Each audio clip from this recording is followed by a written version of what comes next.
Um,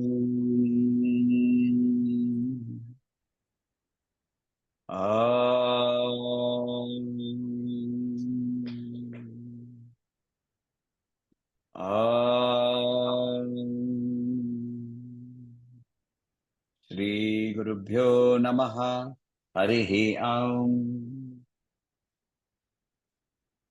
So let us start. Anybody, we can take up any of the 13 questions, whichever order. Anybody has done any manan on any of them, we can start off. Sir, first manan is as soon as I read the questions, I knew how little I knew about the whole thing. First thing.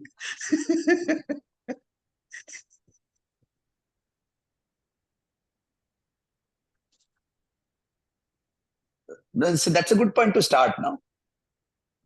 Most of us start in our journeys thinking that we know everything. You go to a new job, I am going to change everything. Right? You go to a new place, I am going to do this, I am going to do that. So it's a good place to start. So anyway, any choice where we want to start? We start with the first question.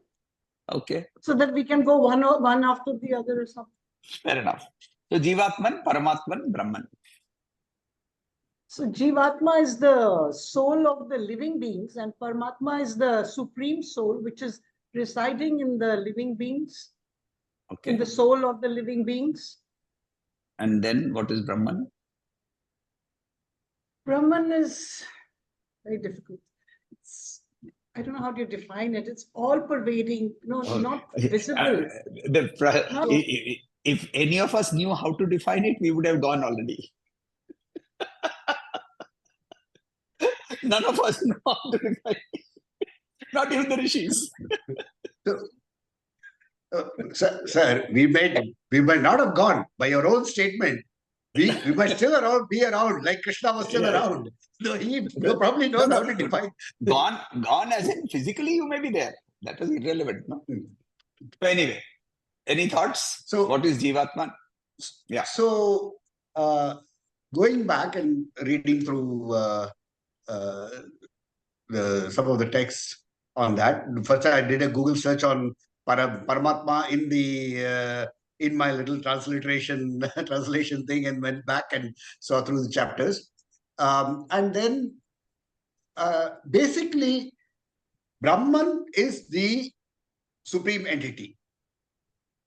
When during the manifestation it is embodied within an individual, it is the Jivatma. It is called the Jivatma. When it is looked at in the form of the underlying force behind the entire cosmos, it is the Paramatma. Okay. So which started giving me the question, what if prior to creation, obviously neither Jivatma nor Paramatma exists. Prior to creation, there is only the Brahman. So these two entities come into being only after creation. That is what I could understand. Okay. So the first question, anybody else? Parthada, you have any view? My view is that this is one and the same thing. When you talk of Jivatman, Paramatman, and Brahman, one and the same thing, we realize at different stages of our spiritual evolution. Paramatman is in this mortal body, Jivatman is in this mortal body, gross body, and also something that is manifested. And Brahman is something which is unmanifested. Brahman has to be realized. And Paramatman is maybe Ishvara, something between Jivatman and Brahman. Somewhere we can say Paramatman is manifested, somewhere you can say it's not manifested.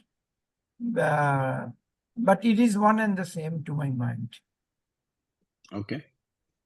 Basically, the definitions of these three are the basis of the definition of Advaita, Vishishtadvaita, and Dvaita. So if you ask an Advaiti, what is Jivatman, what is Paramatman, what is Brahman? He says, what do you mean by Jivatman and Paramatman? There is nothing called Jivatman and Paramatman. Everything is Brahman. Sarvam Khalvidam Brahma. Right? Everything is Brahman. Now that is the viewpoint of the Advaita.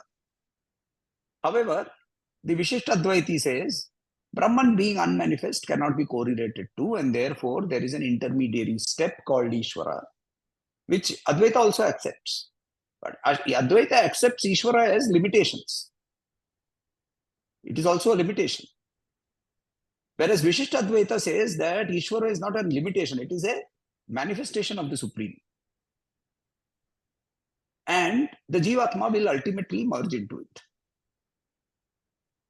So the difference between the Jivatma and the Paramatma is only in the terms of the quantity and not the quality.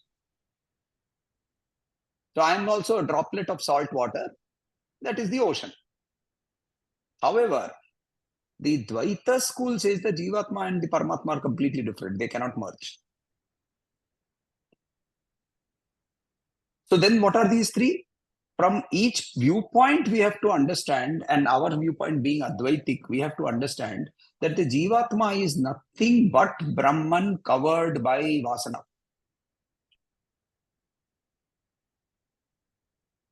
Individual Vasana with the play of Avidya or Maya, whatever you want to call it. At the cosmic level, we call her Maya. At the individual level, we call her Avidya.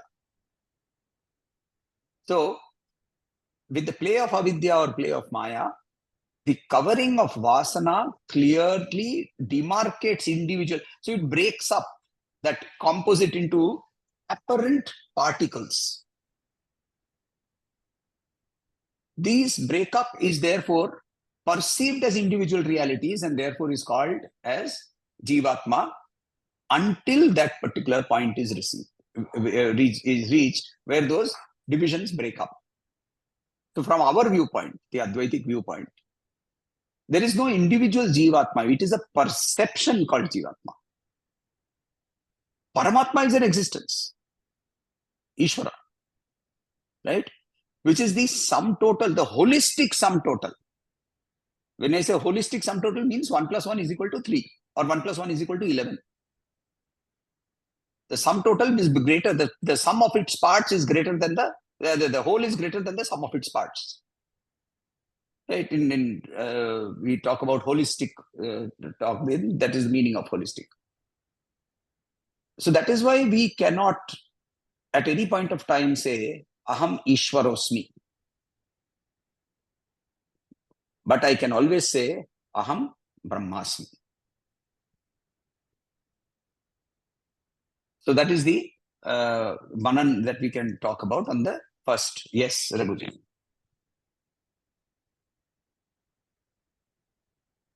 Yeah, in the chapter 7, when he talks about his lower form and his upper form, okay, see, he talks about, actually that I'm skipping here because I'm going to kind of going into the Adibhuta, Adhyatma. So, but he actually says he is the driving force behind all these three. And he also talks about the gunas. The sattvic guna is the one that drives behind the Atma, while the Rajasic guna is the one that drives behind the karma and the karmendriyas, and the Tamasic guna is behind the bhutas. Again, to me, Paramatma is the net composite of all these three aspects, but still it needs the presence of these aspects to be recognized. Brahman is the one that is, again, even Paramatma is a perception. It happens only after creation. So, which is why Brahman is... Yeah. Which is why in the Advaita school, Ishvara is also a limitation. Which is why, if you look at Sri Ramakrishna, which is why at Sri Ramakrishna Paramahansa, he took the sword of discrimination, to use his own words. He took the sword of discrimination and cut her into two parts and entered into the oceans of bliss. Right?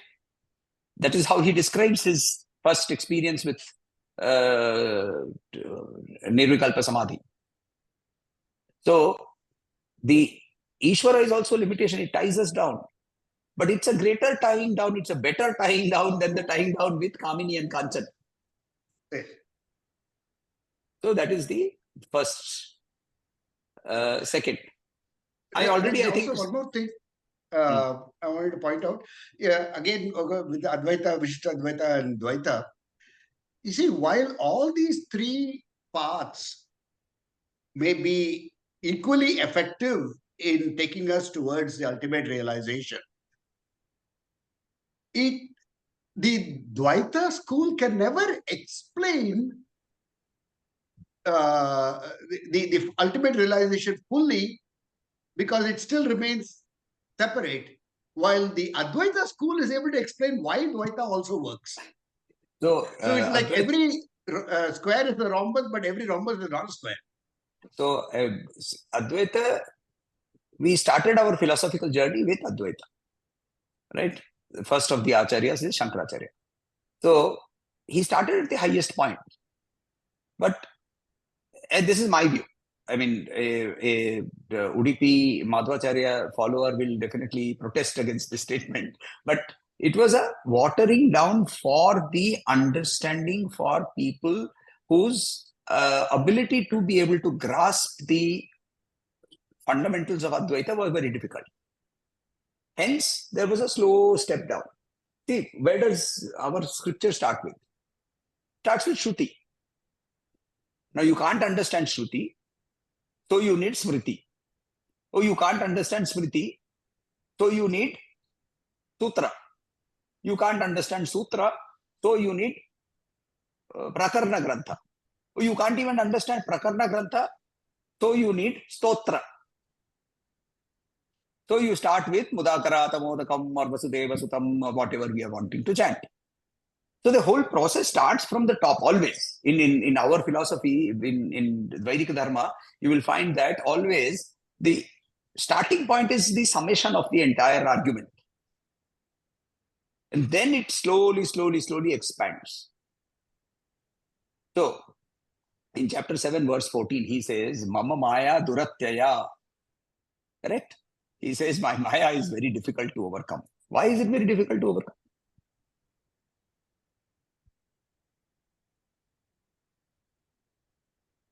Avidya and Maya, I have already just now spoken, right? Avidya is basically at the individual level. And when you composite it together into the avidyas of everybody individualized, and again, the whole is greater than the sum of its parts, you have what is called Mahamaya. Why is it difficult to overcome? I believe it is because of our natural tendency to use rational reasoning. That we have to use our and for input to reasoning, we are using our indriyas. And all these things make it more difficult for us to break out of the illusion that Maya has created, because we are using the very tools that it has created in order to do this. It is why the power of now, we have to somehow get out of the past and the future and stay completely immersed in the current experience only. And when we do that, all this reasoning kind of disappears, because reasoning itself seems to require a past and a future. Okay. Arthada, what are you saying? To break it is not easy, because our very nature, the way we have been taught from childhood, use your logic, use your logic. Okay. I find this veil of ignorance. The Maya is a veil of ignorance. So there are different layers, as you said. We'll have to remove those layers. And that is possible only when we are free of our desires. So I think desire is the thing which binds us to this avidya, ignorance. So the three gunas, basically. the three gunas which come in the way. Okay. कई हाँ बोलिए. कई कई जन्मों की हमारी वासनाएं चली आ रही हैं, तो उनका एक बहुत बड़ा लेयर बन गया है, और अभ्यास के बाद ही हम इसको हटा सकते हैं. इसलिए क्या कि माया कम नहीं होती, हमें ढकती चली जाती है. So, okay. Firstly, if you look at the understanding of why we get tied down, Gurudev's BMI chart, if you have to understand, then the external world is the world of objects, emotions, and thoughts. I am the perceiver, I am the feeler, I am the thinker. In reality, I am neither of these three. My body is the perceiver, my manas is the thinker, is the feeler, my intellect is the thinker. My intellect, when I say my intellect, I cannot be the intellect. So my involvement or my attachment to the world of OET, objects, emotions, and thoughts, by my identification with the body, mind, intellect, is what causes that whole bundle of vasanas preventing us to reach to that Omkar. If you remember his chart, he has an Omkar, then there is a V, then there is BMI, then there is OET, then there is PFT. Right? This construct is a very beautiful construct that explains why. Now, what is Vasana? Vasana is, as Meenaji said, 84 lakh yonis. 84 lakh yonis of Rasgulla. From amoeba to human, we have been running after these Rasgullas. Our body was constructed for the external world of OET and so on and so forth. So, there is this saying, I don't remember which of the masters has said this, to get out, you need to get in. Oh, if you are not ready to get in, then you can't get out. But this conditioning that has happened, and therefore our inability to decondition ourselves from our identification of body, mind, intellect, is why Maya is very durattaya, very powerful. So how do we decondition? So that is how the whole entire chapter of Bhagavad Gita is, right? Adhyayan has to be done, sadhana has to be done, dhyana has to be done, atma vichara has to be done, so on and so forth. So the whole process of understanding that we are tied down is what makes it very difficult. I think I mentioned the coincidence of chapter 7, verse 14, did I? I don't know. I was teaching chapter 7 and I taught chapter 7, verse 14 in our building society class. Then I went on to the next class, and in the next class, we were doing random shlokas. So in the next class, the random shlokas, the shloka that came up was 714. Then after that, I went to Delhi. So in Delhi, ISKCON, they have this huge Gita, the biggest Bhagavad Gita, biggest book of scripture ever in this world, physically biggest. And they turned the page every day over there. And the page that was open was 714.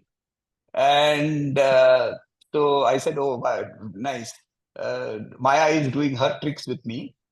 So then there was this beautiful illustrated Bhagavad Gita, which was meant for children. I was picking it up and flipping through, and the first page I flipped through was 714. And I said, okay, now I understand. Clear indication as to how and why she is so powerful. Right? There are no coincidences. This is all beautifully indicative. We have to be open enough to understand that there is an indication going on. Look, I am pointing out to you that, yes, I am very powerful. And you need to strive to be able to get out of me. And Swamiji very clearly says that the only way, there are only two ways, either become big enough for her net not to catch you, or become small enough for you to slip through the net, through the mesh. Okay, let's look at the third one. This is a very nice one. 1 second. In the previous one, maybe it's difficult because it's only with the Atma Vichara and Jnanam that our drishti will become, the correct understanding will come. So, which is not like any other practices or doing things. It's understanding things. So maybe can that be one of the reasons why it is difficult? Actually, no, because if you look at it from a viewpoint which is non-advaitic, from a viewpoint which is not yours right now, then also Maya is still strong, isn't it? Even there, Maya is strong. For the Dvaita, for the Vishishta Dvaita, Maya is equally strong. You are looking at it only from the Advaitic view and saying, okay, Jnana means Atma Vichara and so on and so forth. But what about completely immersing myself into devotion? Will that also? So the whole idea is that we need to get out of the identification. The cause of Maya being so strong is we feed it and we make it strong by our own identification. Right? Okay. And also, can we call Ishvara plus Maya as Brahman? No. Brahman or Paramatma plus Maya as Brahman? No. Brahman plus Maya is equal to Ishvara. Ishvara, huh? So the converse cannot be true. The converse cannot be true. How can the converse be true? Ishvara is interacting with you, which means he is using gunas. If he is using gunas, meaning here I'm using the word he, but it's okay. In today's gender fluid state, we have to use we have to ask Ishvara, what pronouns are you identifying with? So, and Ishvara will definitely say, I identify with he, she, it, they, them, everything. So, okay. Third one, where do we understand, right? You are in love, you have oxytocin in your body. You are angry, you have cortisol in your body. You are excited, you have adrenaline in your body. You are feeling nice, you have dopamine in your body. Where is this? But where is the origin of feeling nice, feeling angry, feeling in love, all of that coming from? Where is that coming from? मन से ही उत्पन्न होती हैं सारी चीजें. कैसे, कहाँ से? गीता में क्या बोला हुआ है? जो हमारी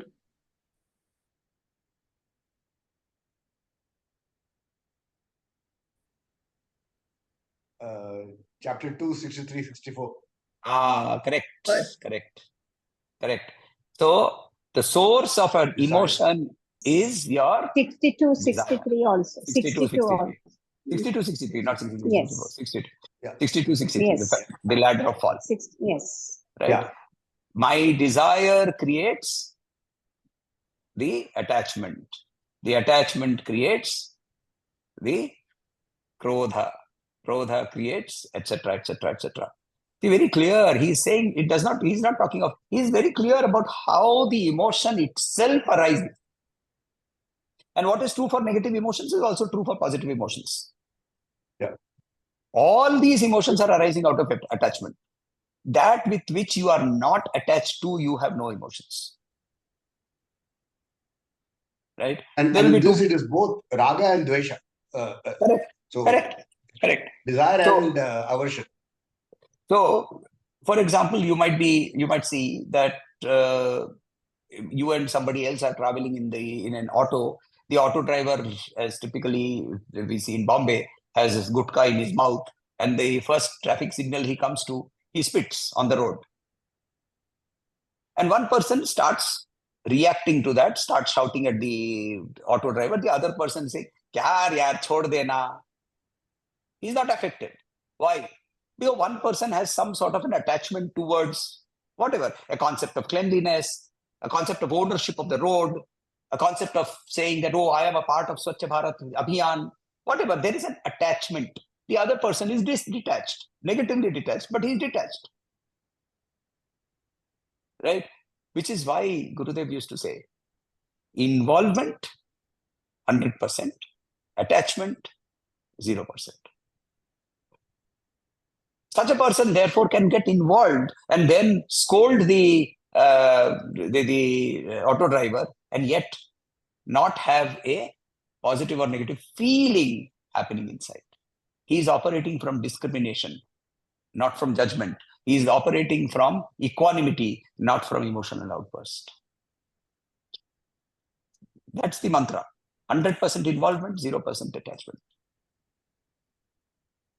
Okay. Next, we move to what is the process by which the Atman moves from body to body?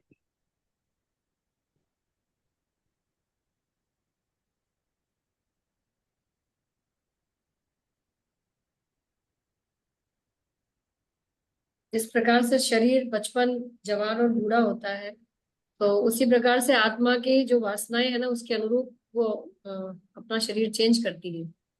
Okay. जब तक उसकी डिजायर जो प्रथम उसका जो जीवन है जहाँ वो जी रही है, उसकी आत्मा में उसका जो डिजायर पूरी हो जाती है, उसके बाद में वो उस देह का त्याग करके दूसरे देह में प्रवेश करती है।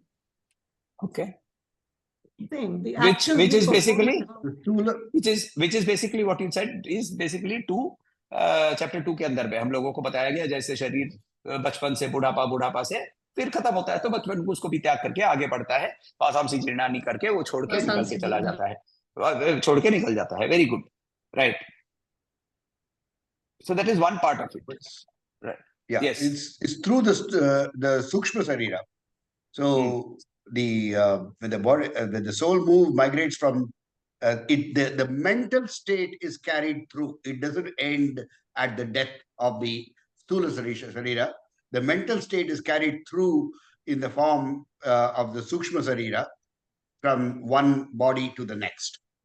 Which he explains in later on in chapter 8, where he talks of the Pitruyana, right? So one is where he goes, where the yogi goes from the path of sun to the path of light, and the other he goes to the path of darkness, right? Where he says darkness, dhumra, that is smoke, and he talks of the dark half of the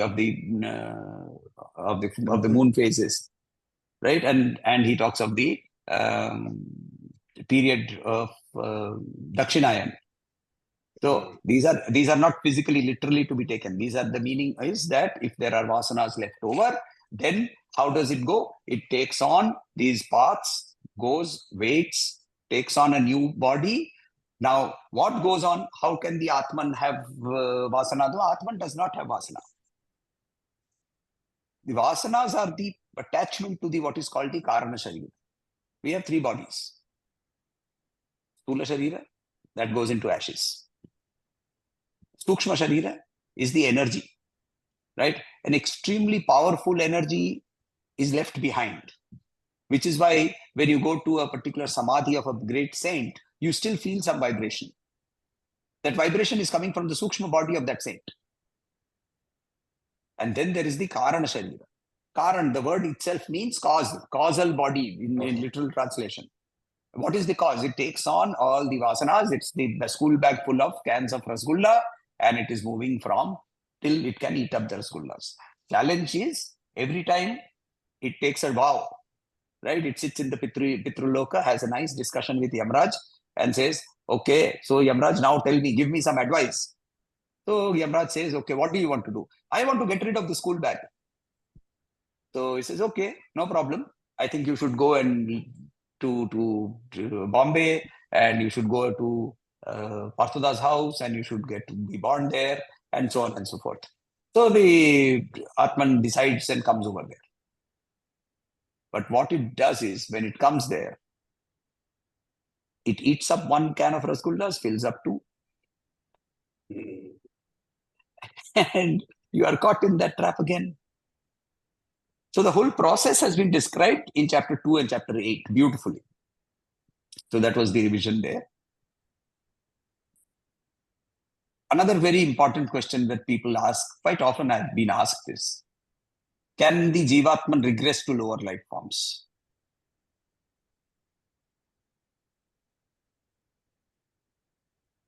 That would all You depend mentioned on about the Rishi who became a deer when they saw the deer being killed.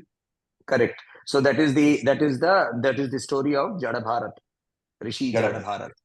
Rishi Jada Bharat, we saw the story, and that is an exemplification of a story, right? Where he moves from human birth to a birth in the form of a deer.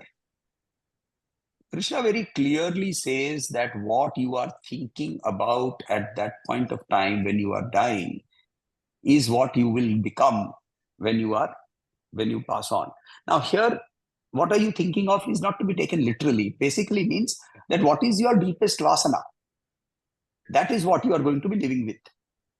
Right? I have told you the story of Ajamil the Brahman and Sri Ramakrishna Paramahansa's take on that story, where he said, don't have to do japa all the time. Just do it at the end of your life and the last minute, and you will go to Vaikuntha. Everybody felt so happy. And then he turned around and said, okay, so when are you going to die? Since we don't know, we have to do it all the time.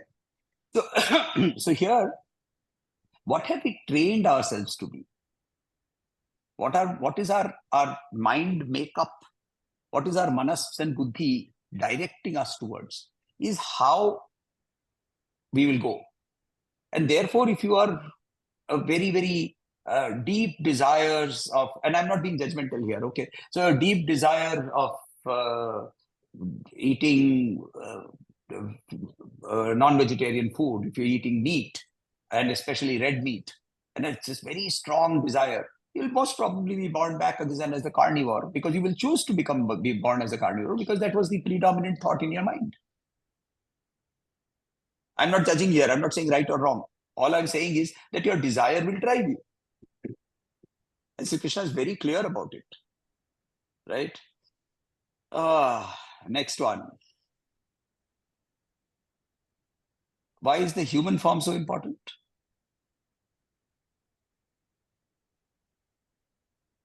क्योंकि हमें अपनी जितनी भी योनियां है ना, उनका उद्धार करने का अवसर इसी योनि में मिलता है। एक मनुष्य जो योनि है, वही एक ऐसी योनि जिसमें हम जब कर सकते हैं, तब कर सकते हैं। हमें सब चीजों का ध्यान रहता है कि हमने क्या गलत किया है, क्या सही किया है। तो हम सेंसिबल इंसान होते हैं। इसी में हमें स्मरण रख करके और आगे के जन्म के लिए हम कुछ कर सकते हैं। ये definition of an ideal human being हमारे लिए, आपके लिए, मेरे लिए नहीं एप्लीकेबल है। सेंसिबल ह्यूमन बीइंग हमें तो बहुत कुछ करना है, अभी हम तो कहीं भी नहीं है इसमें। Yeah. Common sense is commonly called so, but uncommonly found in common people. So, Jane Austen. So now what is, okay, actually, Meenaji very rightly pointed. Also, Yeah, carry on. can I also, because that this is the only, I mean, the Manushya Janma is the only place where we can use our viveka, discerning, discriminating between the... Which is what also Meenaji was saying, without using the word viveka or discrimination, is basically human yoni is the only yoni. Manushya yoni is the only yoni where viveka is possible. Where we can have free, we have free will. Correct. We have the free will, right? We are not bound by what is called by instinct. For example, Raghuji, you raised your hand. Yeah, actually, I didn't realize this, but it's a new feature of Zoom. I raised my hand. I didn't touch the raise hand, but it seems to have sensed it and put the raise hand up. Okay. Oh, very nice. That's okay. Very so yes, it is that, I mean, while I agree that the human body is best suited for intellectual pursuit, I'm convinced that intellectual pursuit is not limited to human body. I am convinced that animals also show intelligence, and that there are animals, they actually reason. And maybe it's a little bit of our arrogance to think that maybe only the humans reason. So I don't like to use the term that only humans can do it. I think sorry.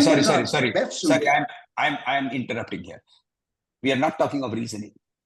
Reasoning is the lower function of the brain. Judgment is the lower function of the brain.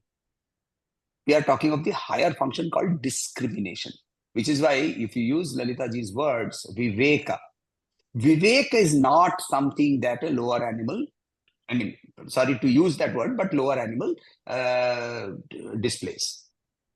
We are not talking of intellect. Of course, they have intellect. They can be taught. They can have logic. They have memory. I have a cat at home which very clearly understands how to deal with each individual separately. It knows when it can interact with me, wake me up, ask for food. It knows how to manipulate also. So it does that. And it chooses not to do it with the other person. But can it look at the sky and say, I know I'm hungry, but I think fasting today will help me grow and increase my willpower and determination? Will a cat, elephant, dolphin be able to do that? No. No, we think it cannot. How do we know for sure? Because we don't interact with them. We're not able to discuss things with them. Fair enough. But our empirical evidence of whatever it is, which is, as I always say, pramana is always very colored. It's based on perception. But our common perception says that we see them not expressing any freedom. But they are far more tuned to their body, and they can often decide not to eat because it's not that they will go and eat when it's our time to eat without thinking whether they need to eat. So that is what, because the identification at that level, which is what very clearly even in our Shastras it says, that the identification with the body is far stronger in non-human yonis. So when you go down even further to the insect yoni, the identification with the body is complete, 100%, because there is no manas also over there. It is only instinctive reaction, right? They don't even have a brain. Their entire brain system is actually a whole set of nervous ganglia across the entire body, which is functioning in terms of telling them how to react to stimuli which are coming from outside. So the ability to say no, that is the freedom, no? See, does sodium have freedom to say, today, when you pour water on me, I will not explode? You take sodium, you pour water on it, it will explode, full stop. It does not matter whether it is Purnima, Amavasya, Ekadashi, night, day, Navaratri, it doesn't matter. You heat water up to 100 degrees, it will go and become steam. It cannot say, no, today, aaj ko steam banne ka ichha nahi hai. That ichha, which is why we give baby that specific name, Ichha Shakti. Right? The ability to have choice is the only place where we at least manifestly see it, is in the human body. The Shastra says basically that even devas have to choose to come back into the human body to be able to get moksha. Anyway, yes, Lalita ji. In that cat and what example and what Raghuji was saying, it could be also that somewhere I had heard the word, I don't know where the source, it says something like Svatano Rapya Jnanam. That is the cat or whatever the other forms, they do not know that they themselves are a cat or whatever species it is. We not only know that we are human, but we can sort of labeling may be wrong, but we sort of say, we can recognize others. So when however intelligent, whether it's a cat or a dolphin or whatever, it's very intelligent and loving and all that, those emotions are also maybe there. But still, it may not be knowing that it is a dolphin or it's a cat or a dog. So that's स्वतः ही कौन है मालूम नहीं, तो ब्रह्म का ज्ञान कैसे लेंगे? Okay, I mean, while I accept your argument, the basic flaw is that argument itself bases itself on an assumption that we do not know whether they can label themselves or not. So that's an assumption, right? Based on our perception, not denying our perception, not denying our pratyaksha pramana, but it is an assumption where we cannot and we do not see a difference or an argument here, is the argument of Viveka. Anyway, let us move on. The next question was about sadhana. So firstly, what is Advaitic sadhana and what are the steps leading to it?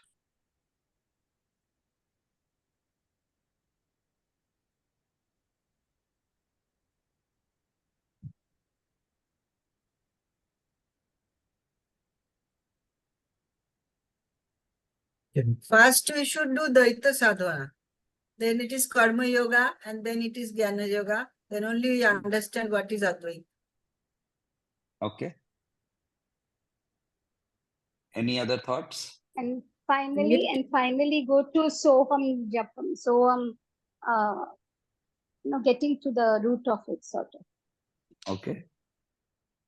नित्य किए जाने वाला साधन ही साधना है। हमें प्रतिदिन बैठ करके यदि अपनी श्वासों को ध्यान में रखते हुए और प्रत्येक वस्तु में उस परम ब्रह्म को मानते हुए कुछ देर के लिए उसके पास बैठना, मेरे हिसाब से यही साधना है। Okay. Complete surrender while performing actions. And as performing every action as an offering to God, automatically you sort of are moving from Karma Yoga to the next level and ultimately to the Bhakti Yoga. निश्चित समय पर निश्चित स्थान पर बैठ करके करना, ये भी Karma Yoga seems to be the main thing, the start of everything, performing. Advaitic sadhana is only called vichara. It is not called sadhana, it is called vichara. Contemplation. So, Acharya always used to, Puja Guruji, Swami Tejavananji always used to say, he uses the term seat of meditation. When you sit in the seat of meditation and you contemplate, that is Advaitic vichara. And Advaitic vichara has only one thing to be thought about. Who am I? That's all. Everything that surrounds around this question, everything that you can think of and reason through this is called Advaitic sadhana. Now, what does Advaitic sadhana therefore require? So it requires you firstly to be able to sit down.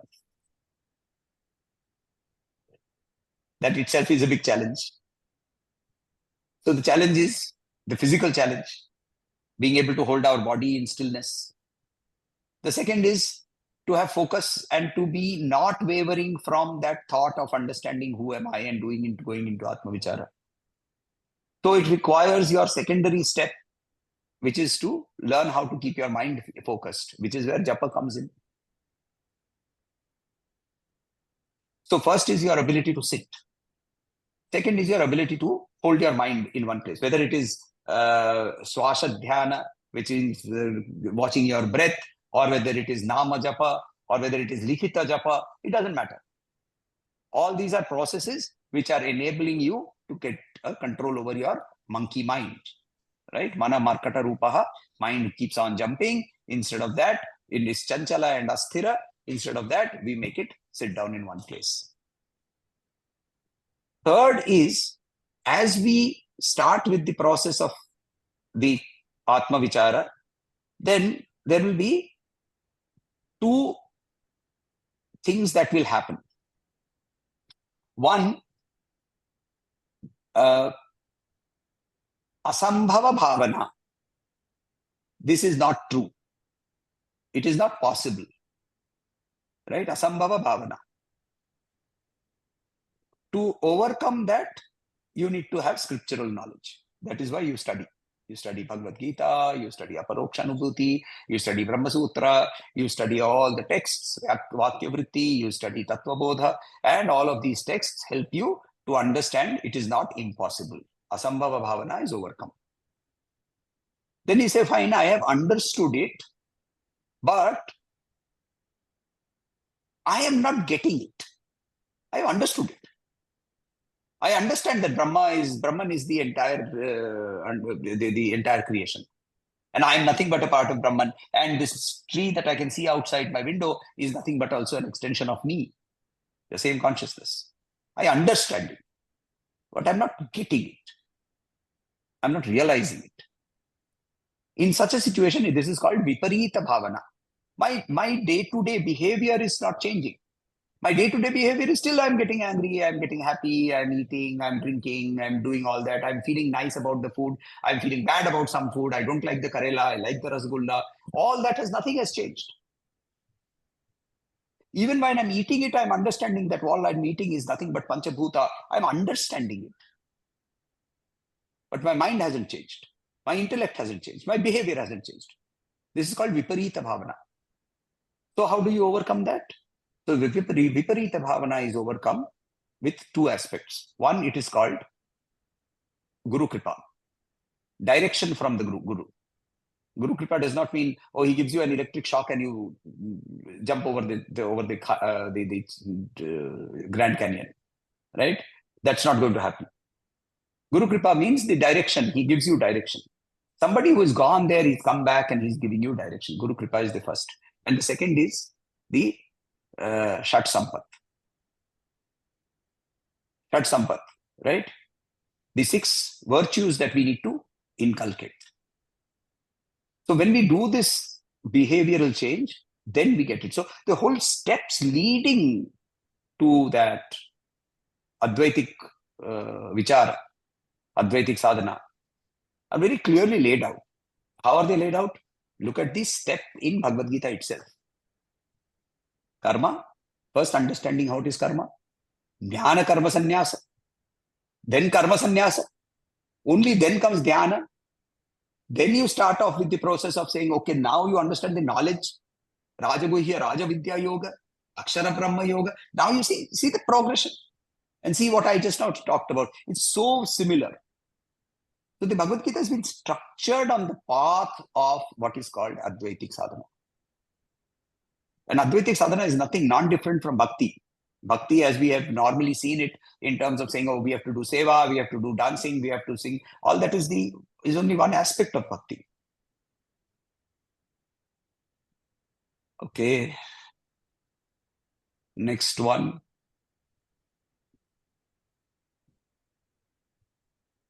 So, okay, I think 8 has already got answered. Is it possible to take the teachings of chapter 6 without having mastered the teachings of 3, 4, 5? Obviously, no. We have seen that. One second.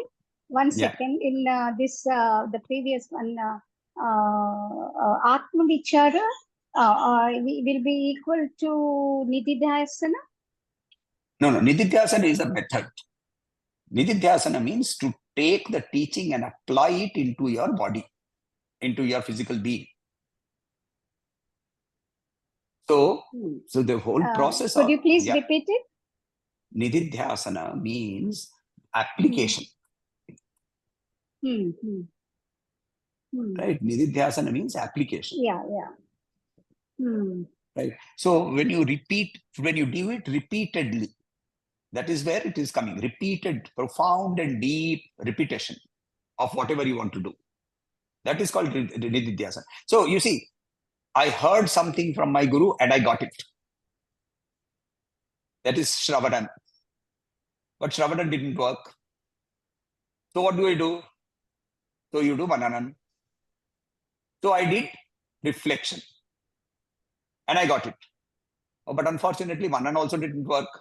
Then what do? Okay, you go to Nididhyasana. You keep doing it. Profound and deep, repeated meditation.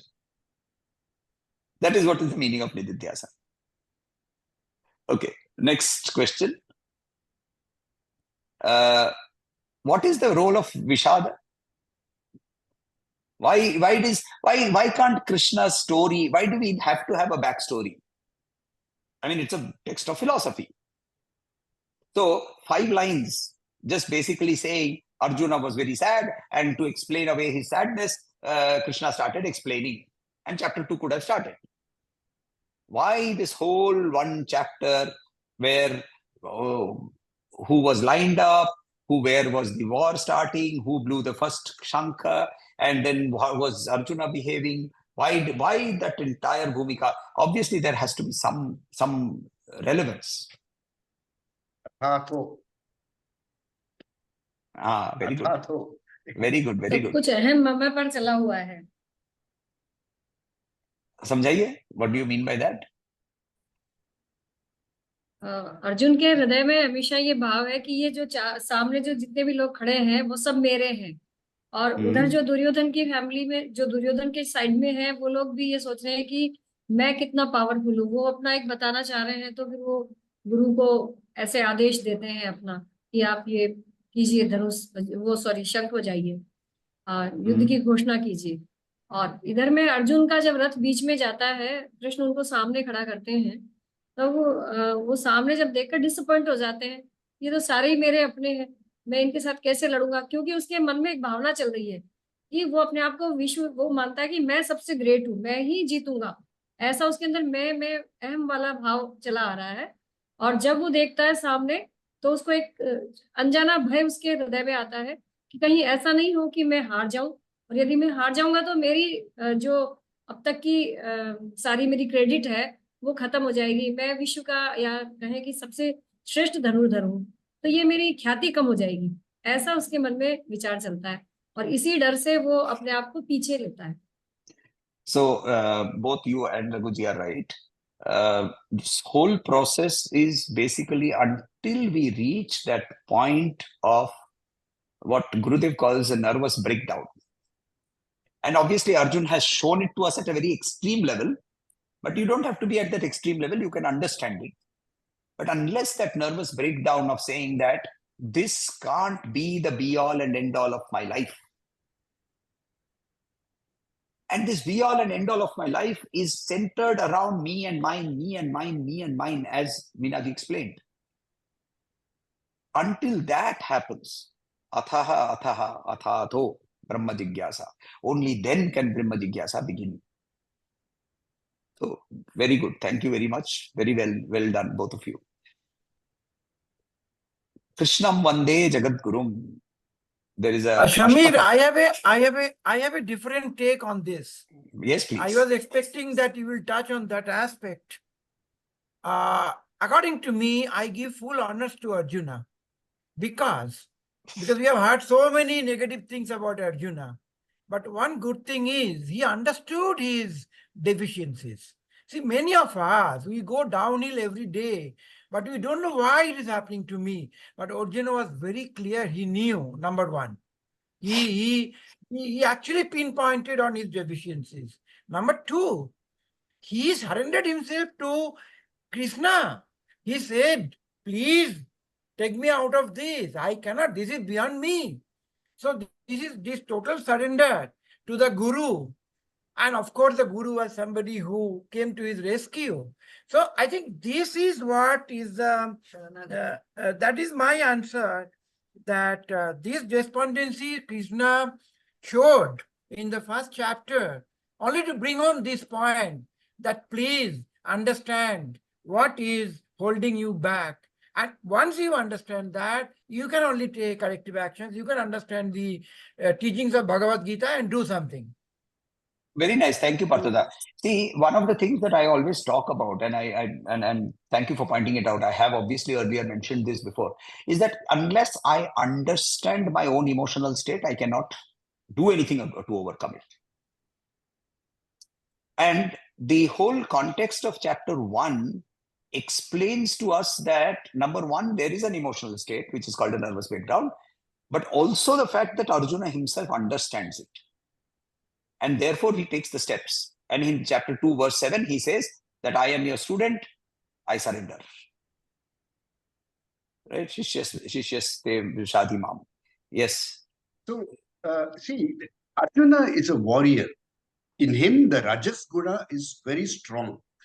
What he thinks to achieve, he will go and achieve it. And with that mental attitude, he gets into the battlefield.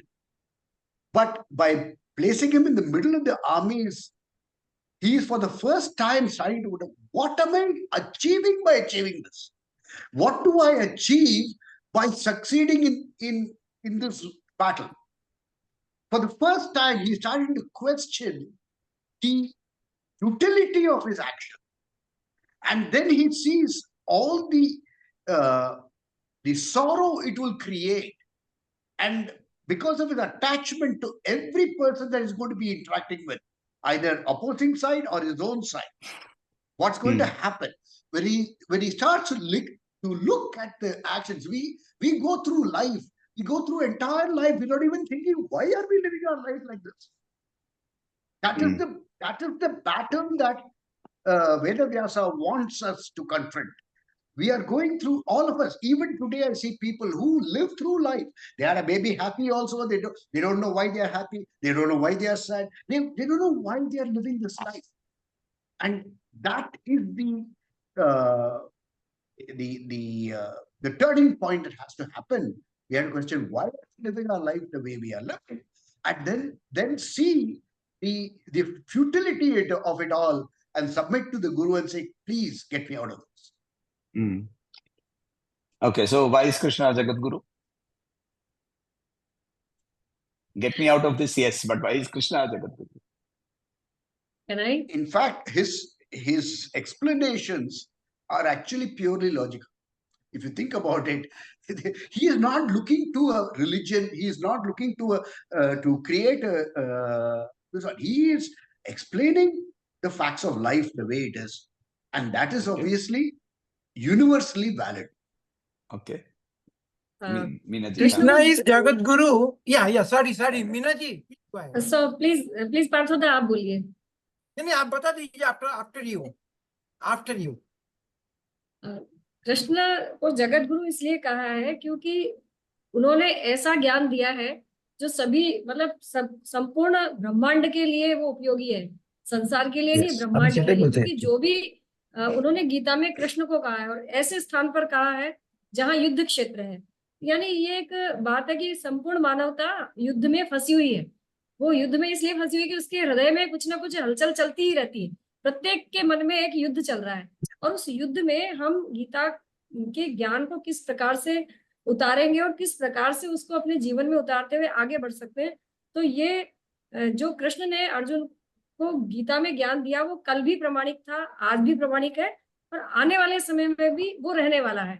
इसलिए ये संपूर्ण ब्रह्मांड के लिए ही उपयुक्त है. शायद इसीलिए कृष्ण को जगत गुरु ऐसा कहा गया है. Very nice. I think Parthoda wanted to say the same thing. Actually the same thing I wanted to say. Yeah. Though Krishna responded to Arjuna, whatever he said has universal application for everybody. So basically, he's answering basic, very simple questions like, what is karma? What are we doing? What is it that we are doing? Why were we born? Right? What is it? Why am I in this particular situation right now? Whatever be the situation, good, bad, doesn't matter. Right? What is the impact of my actions? What happens after this body dies? These are questions which have been there for time immemorial. For that matter, whether you are a Christian mat, whether you are Islamic mat, whether you are a Vedic mat, it doesn't matter. All of the matas try to answer these questions only. So, hence, irrespective of time, place, Than, Kal, Patra, the Vishay remains the same. And hence, he is the Jagat Guru. Very nice. Thank you very much. Next is Adibhautika, Adidaivika, Adhyatmika have been used in a very different sense. Yeah, these three are obstacles for achieving anything. I think one is your own personal problems. We can say that is Adhvatika. And one is Adhibhautika is problems posed by other bhutas, means other people and all that. And then Adidaivika is the natural disasters, we can say, like COVID came, flood and all that, which create obstacles for your achieving anything like that. I thought so. Bodhi, you're right. This is one meaning of these three terms. But the Bhagavad Gita uses these terms slightly differently. If you look at the beginning of chapter 7 and in chapter 8, he basically very clearly indicates this. So you have to go back over there. And he clearly indicates, Arjuna asks him, what is this Adibhautika? What is this Adidaivika? What is Adhyatmika? What is the Adhiyagya? Yes.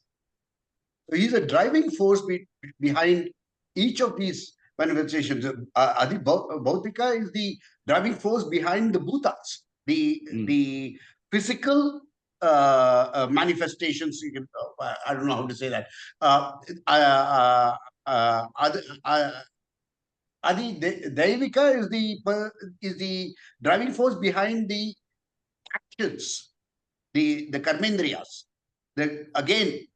Being again him, he is the driving force behind that. So Adhyatmika is the driving force behind the self, this part that has been attached to these vasanas, and therefore is an entity. What is it behind it? The soul, what we call as the soul, what is this Atman is the Adhyatmika. So I will request you to go, all of you, to go back to the recording for chapter 8, verse number 1 and 2. Arjuna uvacha kim tad brahma kim adhyatmam kim karma purushottama adhibhutam cha kim proktam adhidevam kim uchyate. Right? This is what he asked. Adhiyagyam katham kotra dehesmin madhusudana prayana kale cha katham nyayosi niyatatmabhi. This is what he asked. So what are the 7 questions? He asked, what is Brahman? What is Adhyatma? What is Karma? What is Adhibhuta? What is Adhidaiva? What is Adhyagya? And what happens at the time of death? These were the 7 questions, which is the entire whole of the lecture of chapter 8. So I would request you once more that, because this is a technical thing, I think it is better that we should look at it once more. Now, in short, can we say that Adidaiva is the one who is within each one, and Adibhuta is the akshara, sort of the the imperishable, indestructible. Can that be taken that way? He is not describing it that way in chapter 8. So I'd request you to look at it again once more. Okay. Do a little bit of revision. Yeah, okay. Yes. Okay. Now, how do we keep our mind on him all the time?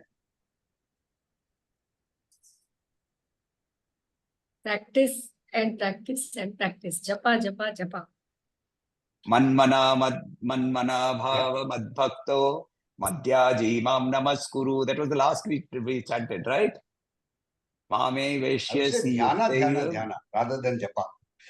Japa only helps us, prepare us for dhyana. And dhyana, we should always be thinking about the supreme. What is the supreme? What is the Parabrahman? What is the... So all the answers are we should. What is it that we should do? But is it really possible? I will give a story of Lord Ramakrishna. He answered, while answering this, he gave an analogy of a mother who has got an infant baby tied on her back. And he says the mother goes on doing all household chores all the day, but her mind is on the back onto the baby. Mind is there. And he also gave another example that, okay, even if that is difficult for you to understand that you have got a big boil, carbuncle on your back. All the work you are doing, but your mind is there on the carbuncle. So Correct. your God allegiance will be of that category. That means you do all the work by silencing your mind, silencing your ego. And then only I move through japa. Yes, through japa. Meditation. So just to, since you brought up Sri Ramakrishna and the mother and the child, there is other analogy of 100% involvement, 0% attachment. Is this very hardworking maid who comes to your house, right? And she takes care of your child. So she comes, she feeds, she bathes, and she does it beautifully. अपने बच्चे के जैसे ध्यान रखती है. Magar the moment she steps out of your house to go back to her own, she has forgotten this child. 100% involvement, 0% attachment. So Gurudev himself used to mention this particular example, quoting Sri Ramakrishna Paramahansa, and says that is the best example that you can think of. And to the last question for the day is, what is the importance of puja, yagya, etc. in the journey of a seeker? पूजा की आवश्यकता इसलिए है क्योंकि जब भी हम कोई काम शुरू करते हैं तो हमें एक फॉर्म चाहिए सामने, उससे हमें अटैचमेंट होता है। तो किसी चीज को देख करके हमें ज्यादा आनंद होता है, उससे हमारा अटैचमेंट होता है। तो जब कोई स्वरूप सामने होता है तो उसकी पूजा करते हैं। पूजा करने से उनके प्रति हमारी भावनाएं जागृत होती हैं और उस पूजा के माध्यम से हम आगे तक पहुंच सकते हैं। Okay. Sami, Any not other? only puja and yagna, I will talk about this satsang also. I tell you, this last 1 hour, I did not think of anything else other than our discussion. And I will ask everybody to say, I think we did not, nothing came to our mind, even during our meditation. Only Our thought mind how to wanders. answer Sami's question. Now only we thought how to answer the question. Parthoda, we understand that this Preparation. 1 hour is also a puja for us. Yes. True. Our So entire obviously, focus was on this, and we were only thinking of one thing. oh, absolutely right. The whole idea of this puja, of yagya, if you make it a ritual, then it is useless. Then it is useless. But you have to use it as a sadhan. Then it becomes sadhana. So what is the meaning of this ritual? Why am I doing it? How does it help me? Now bring my concentration into it. Achidrena bilva patrena. When we are looking at that, each bel patta you look at, Eka bilvam shivarpanam, you chant the bilvashtakam and you put it over there, but you are looking at each bilva patra, seeing that there is no hole in it. Where is your mind? Where is your focus? Your focus has gone into that particular thing. Right? I did a interesting exercise when with my weakness for the sweet taste, I gave up sugar. Now, when I give up sugar, anything that has sugar in it, when it comes to me, my mind goes away from the sugar to Kashi Vishwanath, because I gave it up at Kashi Vishwanath. Right? I told Baba Ki Vishwanath, my sugar is yours. Now, what happens is, does Baba Vishwanath require sugar from me? Obviously not. He who drank poison has no need for sugar. Right? But what happened to my mind? Two things happened. I got a prop. Right? So every time there is a sweet that comes to me, I have a tool that I am using to cross that. And my mind is redirected towards Baba Vishwanath. So I have a dual advantage. So when you are using these tools to create sadhana for yourself, a mantra aksharo nasti, it doesn't matter what akshara you use.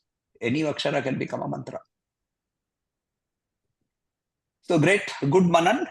Next session will be on the 21st. 14th, we will not have a session. I have some different engagement for which I will not be able to do the session on 14th. But 13th, we will do Aparoksha Anubhuti. So that is more or less certain. That is clear. That's a free day. So we'll restart Aparoksha Anubhuti on 13th. 14th, we will not have a session. Obviously, I will put it on the group also, on the broadcast. Chaliye.